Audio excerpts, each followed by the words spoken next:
About Nunsia Memawache, Emma Aquaba, Ediba Fly FM, and Fly TVGH, Casafiji, Eso, and Eye Uquada, or Pepomo, summon interest to Edunu, and Ebrasso, Sir and Semaya Bobuano, a free year cruise, and Amafosunano. Ediba Sumo say, Anopa Nunsia Cassiabo. We some no bebrena and Sacanemo, the Edimu Aquatnepa and say, Ora Samajan fee Eddie Ababa to address a good board initiative. Yeah, His Excellency John Dramani Mahama Edibaye, and ye Edana Kuma Sopa Papa, Sanso, and I'm Fimpini Dunina Abatwa 2 year, ya Blekuma no offense and Semegusua Ewo, and also ye de Munchemu Ebebremu. Ora Kofi Amabua Eddie Ababa to address a fear enemy, and if fear Kadi enemy, what would you who ever share galam say mudie, and ye no bedi pa ewo micron ganamu ahase. Sanso, and honorable Mahama Ayariga. Ede ababa to address for so be any so say come rush with the fear obey the name except for so be adwumani abodin say ampa wo bae no wotimi beye bi we ene nsema hodo pii ana ya boaboa no ne agebre ye de emunchiremu nyina eba be sommo se anopa no tia kasebo mo seda ekọ ede amama jedin natural mineral water so krojin ye betimi ede dwumadi bi a wodie wo pensi papa ehote enso wodi afam fidiem na onuma wunya susu asoboni bia ewo so na odi ama wo ho wodi a eya magjedin natural mineral water open edido etu a eni mpanifo entwetwe enkomo 0538461144 0538461144 the general enterprise or say who pay data bundle papa nebo ewo form data bundle wu yusu nyina na yema obono say Airtel anase MTN. Nina no owobi edemaw. The hiane so bebo na homa 0597239862 0597239862. Afe Magdalene International School or say wabofra no. Wedi afe bako ede krodia. Fane bra na wo meji entity ye or crèche, nursery, kindergarten, primary and afe so junior high school. Adechere any addition academia nina wo bi ewo nsukum wo sanso so and wo school bus e wo de fa addition fo no wona church fo no wo bo homodin ye pa enti so de wo ba ne ko wa nya de obetu sika aguda oni empedefo entry enkomo 0592500593 Fly FM 0592500593 owo kwafu krom opposite Okanta School Junction ho ena wodi ni chuma Magdalene said dream believe and become and to bano ni die so ene na ni so ni hunu bebe mu ba kanebra na wo meji entity afi asedabium ekọ ede ama Fly FM ene Fly TVGH se wo boa na waso anopa no sia kaseboi asene Fly TV se wo wie media school na wo pe baby aye attachment obetimi aboa Ukosua de ne say ye na okoye newscast anase program host no koye sports presentation na ne nyina bra na wo ma oda yesu so beye centroni no entimi emremu wasi wade ton de nyina fa bra na omo ho dawru enso emfa ema enti se waye product bi e de aba adwaman so anase we bi adwuma na wo pejuma efo ne nyina obetimi abosa dawru ed ama wo de hye bi ena afrimu di shebi di na woda ni na bra na wongon kai efama fefe na bibia entimi enkoso betimi ni mpanifo atwetwe enkomo 0249241301 0249241301 owo kwafu krom eho ena wodi ni dwuma tifra mpanifo na eni wo mo entwetwe enkomo me amagibre eyeme Nyarko Abronoma production team no so wobo machidom ye pagibre na yembo kasebo ni mu nyina enchiremu ye share anopa nunsia kasebo no ase edia na His Excellency John Dramani Mahama edi God initiative aba ya ye buana Ghana ye good anase ye goodie ya yensa eka no yetimi abohu ban ni yensu yetimi edi djuma manfaso abaso enkobasa yensa ase yensu wonsuwa na feye no baye na ye nya faso bia e woso de ha dwen ye pa enti wodi nhihye egu akwemu e de dwumadie bia ba che se godi che se wutu a na ne okwan bi so no won sai yensase ekwan papa so na ebetimi afa na yetu sai gold ye bi etise small scale mining no eno enha adwen kuresan se enye galamsey enye illegal mining na dodo na eka ne galamsey and small scale mining obehyimu kena na de sefata bia so watimi aye na Ghana yenso gold wa yetu no nyaso emfaso na yensase ene yenso wonso wa esai no eso enso atimi ate na opanipa ono eda Precious Mining Marketing Company ano eye owura Samejemfi ono ene managing director odi ababetu edwa ehse Gold Board Initiative ya His Excellency John Dramani Mahama edibaye eda nakoma so ye pa esansa Ghana sa wo hwe abodemu nyansapede onyankopon edi adomia Ghana ene na chese yenso nyaso faso pa enti okwan bi so no nipa dodo na afa so ese no eye illegal money ye kan se galamsey ene na okopiem ewo kuro bi so a nsuo ne de ne ese ko ensase ne amna donko ene ometu wom ene na chese nnua e bon frama na se frama dindin bi e ba eje ne nyina no wotwa agua no eba ne se ha adwenye pa eno nti ena His Excellency John Dramani Mahama wodwene Ghana fo ho na wodwene yeye die ho ene yen kwa ho nti wodi Gold Board Initiative aba eno ayo kwan mienu so ena wo ba bedi djuma okwan yo befa so wo tu gold ya won sai ensase ne nsuwonsuwa ena afensu wo tu na wonya sai gudi bi nso a obefa so na wo de djuma na mfaso enso aba so ewo omikronkro Ghana mo yen kotie nsemi bia owura Samejemfi editujwa. As a nation, we optimize the benefits we get from that precious mineral we've been endowed with by God. I know that this policy is very dear to the heart of His Excellency the President and the Honorable Finance Minister. And I believe that the members of the committee who have been assembled and tasked to produce a proposed bill for the establishment of the Gold Board have the experience and the expertise to produce a legal framework, an operational framework that is fit for purpose and that can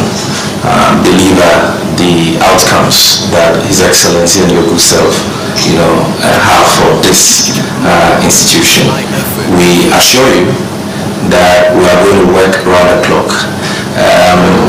When you read the timelines, I heard some murmurs around the table that we will have to begin the 24-hour economy and policy implementation with this committee. So we work around the clock, morning, afternoon, evening, night, to ensure that we deliver this task. And we call on all stakeholders to cooperate with us. We will be engaging them as part of the processes for the establishment of the Gold Board, and so there is no need for any apprehension at all. We'll be working with them. Here I'm talking about the Small Scale Miners Association. I'm talking about the gold dealers. I'm talking about the bullion traders. I'm talking about all stakeholders and industry players in the sector, the traditional authorities, opinion leaders. Will make sure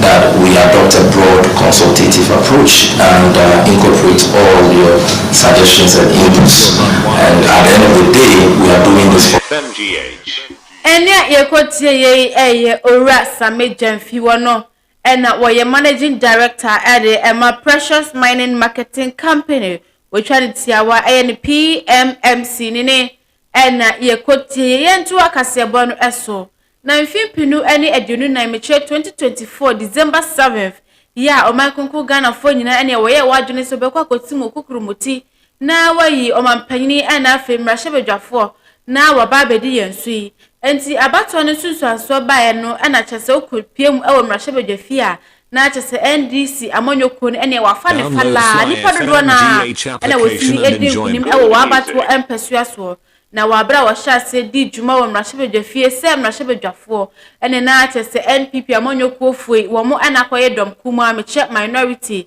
ene ne na wo fa ha adechi na wo kase adebesa na wo kase eno mu ana NDC amonyoko ni binsu wo mrahebedwafie na wo ye enhwehan enti sisi ene nipa dodo na kase NDC amonyoko ni woni madwuma no so enti na wo mrahebedwafie a na chese sebi wo ye emumu wada na emumu a wontimi enkahwe wojja dwumade ne nyina ede ahye NPP fo ne nsa kasa nko na woka eno na majority leader Michedom kese no ba no deni honorable Mahama Ayariga baba abonte e dia ba betu adwase nipa wo hoi dwumadie bia wudi bia no enye kasa bebre we less talk more work enti so bi enkasa wo mrahye bedwafie eno empa nchese nipa no enye adwuma enti so be kase nipa bi yemre anase brofokase munu kase wo ye week a ene na wontwe makura esanse nipa no ye ka ye hwe ne nyuma obedie na enye kasa obeba beka obi wo no mo obekasa saa afeni nkwawiye na sane fie nan nkwawiye no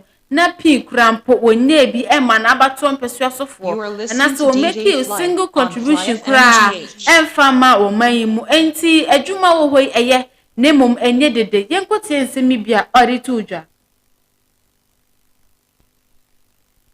So if you look at the records, the speed with which we are processing the president's nominees, it's in record time.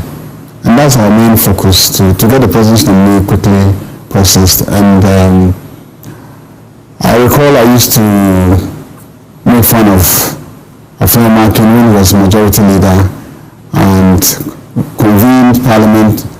and then, stayed away from the chamber, if you recall. Instead of being there, he refused to sit in the chamber simply because we insisted that he should sit on the minority side. And then I said, look, you must focus on government business. Don't be concerned about where you sit. Just focus on government business. Yes, there were a number of items in the agenda.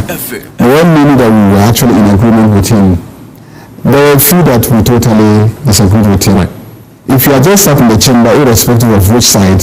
I'm sure you would have gotten us to approve several items on the agenda for him and left the very contentious ones and then waited for the court to take decision as to whether he is on the majority side or on the minority side.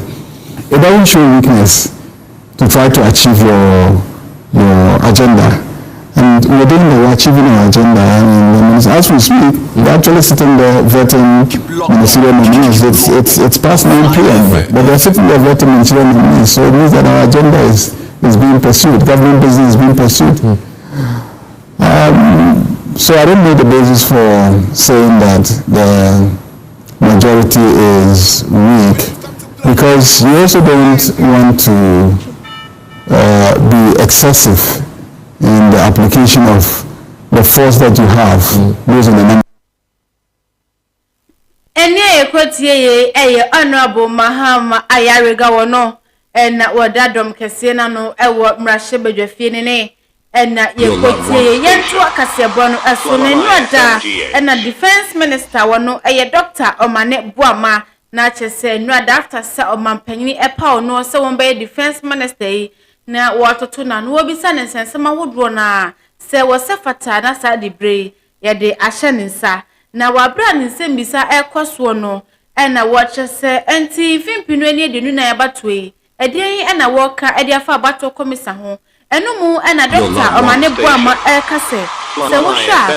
abato komisa ne ya woda na di fimpinu eni edunu na yabatoi entwe ye kura wo yenyimu na afi wonwuma no enso ani kura esanse se wo ko abato mpesua no so ahodro na anase mante ahodro no krampo obinum wo ho no a wasesa wodi akodi baabi na so nipa no krampo wonim nani na no ho so krampo se ne din akodi baabi enti ede obekwa akoto ba no behu se ne din enso eni ho we eba ne se hadwin ye pa etimi edementimi wansi bi ebaye omo ehweye eso ano enti se wo kapa dia ifipinu ene eduni na abaton enya dia abato komisa madam Jemensa edukwe ena afenso na chi taifo na se wona wo bo na chi dom nian wo da na di no entwe ye kura yenkotie nsemi bia Dr. Omane Buama erituja.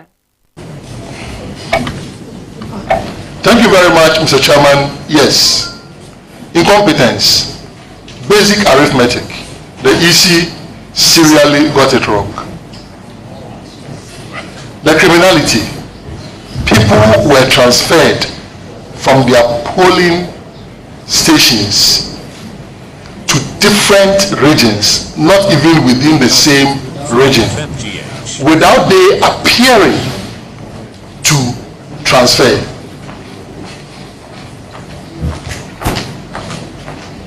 bias, there were several times that we raised issues that we felt could have easily been addressed. And sometimes as I watched after December 7,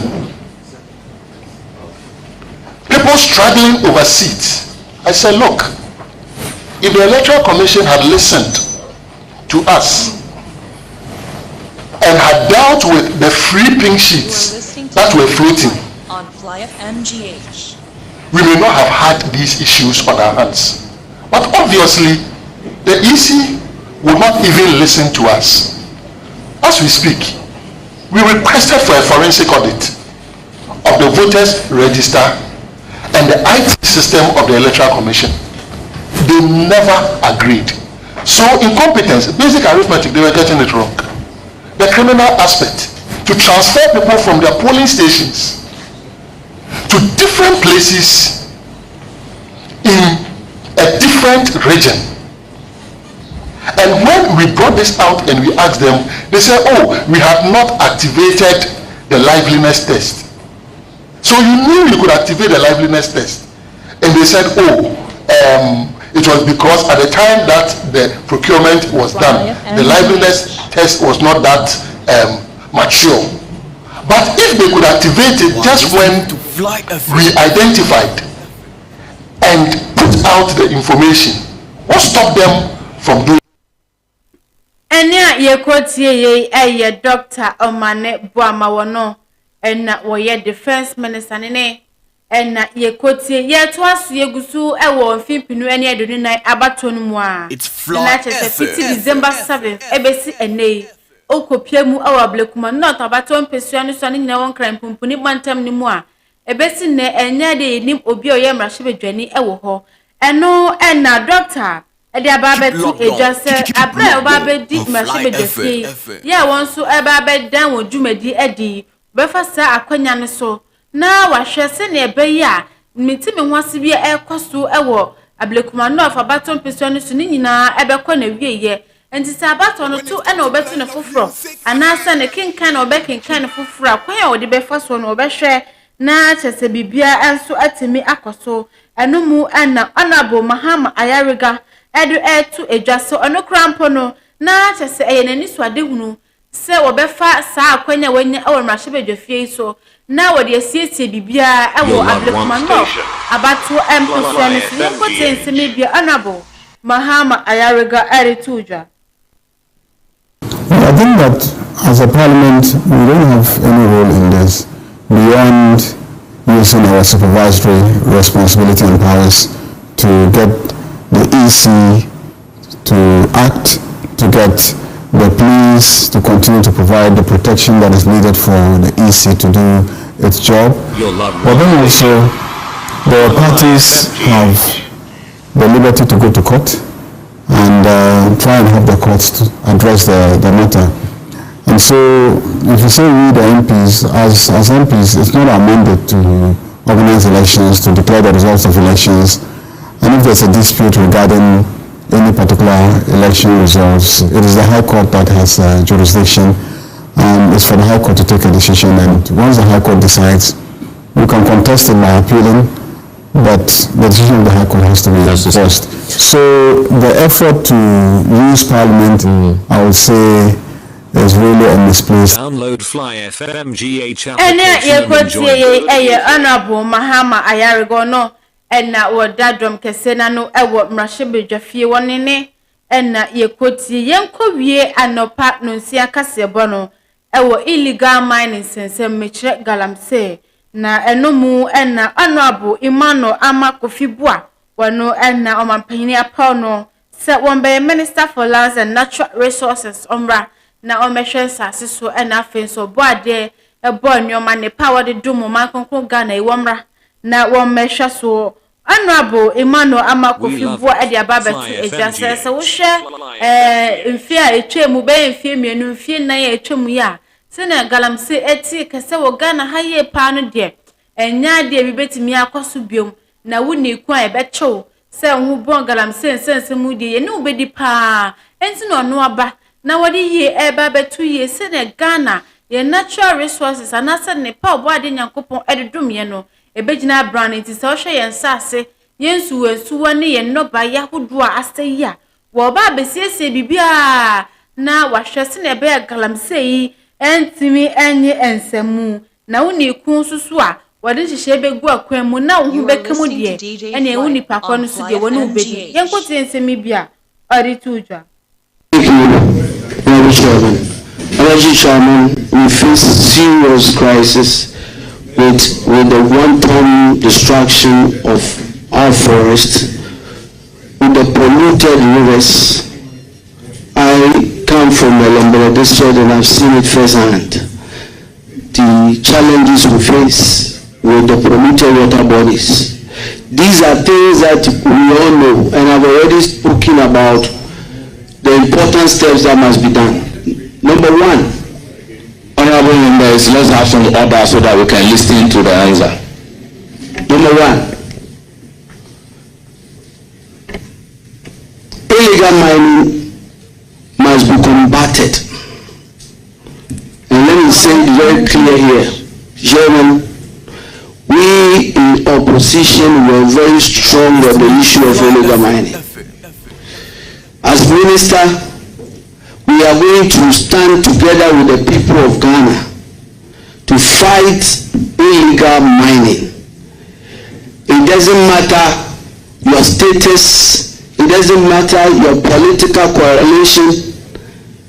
If you want to do mining, we have legal processes for getting licenses and doing mining. And this is the good news, Chairman. We have seen why we are where we are. We are where we are because, in my view, a lot of the attempts at addressing some of the issues failed because of some of the points I'm bringing. I come from a mining district, and so I can tell you that number one of the interventions we are going to do is to change the approach. One will be community engagement in a different way. How do we get the community to really be part of this fight? For example, I talk about community engagement and describe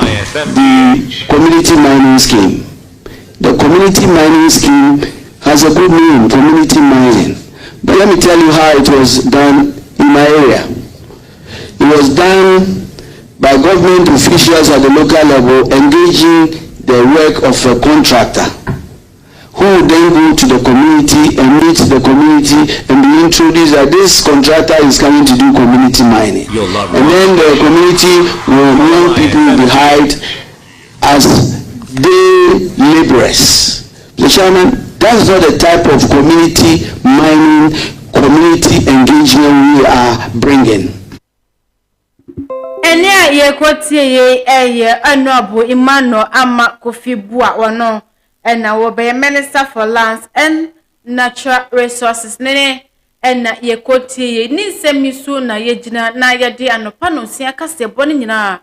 aba na wie ye wo kasebo mu uti bi se ora sami jamfi e de aba betu edwase good board initiative Eda His Excellency John Dramani Mahama akuma sofa sanso ena Mahama ayariga wono ena woyedom kese no ba no dani ewo mrahye bedwafie wode ba betu edwase se uko mrahye bedwafie enye kasa na emom eye umodin bo a obebo ewo wodwumadie mu sanso ena Dr. Omane Boa ma wono eye Defense Minister wode ba betu edwa se wo hwe mfimpinu ne adunu na abato ya ne ye abato komisa dan edin de na chese entwa yie kura wei ene nsama hodo pi ana yeje ebre ene penie na yede emu nchemu nyina ebesom mo se anopa no nsia kasebo